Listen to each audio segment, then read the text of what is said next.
Negative space pictures is a really interesting one to do. When I came to do this video, I had to go out and take a load of pictures just so I could put some in, because I haven't got any negative space pictures at all to speak of. Not intentionally, but it's actually quite an interesting one to do. So, what is negative space? It is a large area with nothing in it, right? Which you think, oh, it's incredibly boring.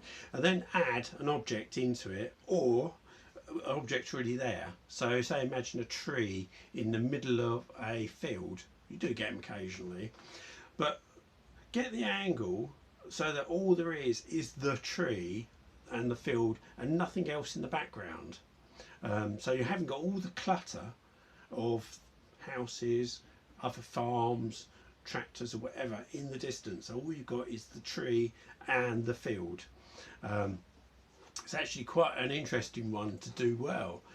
Whether or not you use a stone, like in the one of the pictures at the start, and use it on a clear background, that works well. But think about where you're going to position it. Personally, when I've done most of mine, I made them all slightly bigger than I needed to, so I could actually crop them as well, which helped. Because not until you get home you see something, oh, it's just in the way.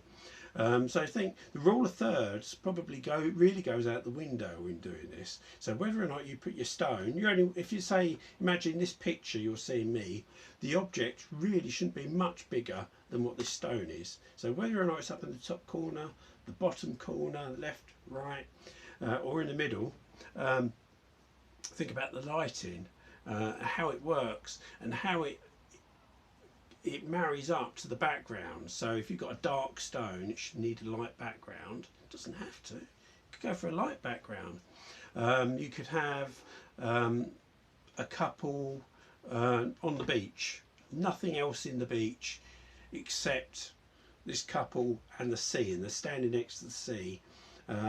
Rather than go close up to them, go wide out, as wide as you possibly can, but don't get like boats in the background or anything else, and perhaps put the couples either to the middle side, do something just a bit different,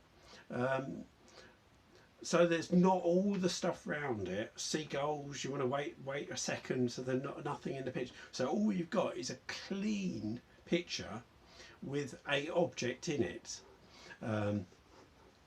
a path with a leaf on it. Sounds incredibly boring, but it's something different and it does really work. Even if you've gone out and you're taking, I don't know, a picture of the church and it's got a small window in it, up in the top corner, obviously make it bigger, put the window up there so there's nothing else there except brickwork. Boost the contrast. You can always crop it a little bit afterwards. And actually it really makes you think about the composition of your picture and what's in it and how you can actually improve upon it. It's something really simple. Whether or not you've got a carpet at home, say a green carpet at home or whatever carpet, and you just put an object on it and you take a picture in your own home of an object on a green carpet or whatever colour carpet.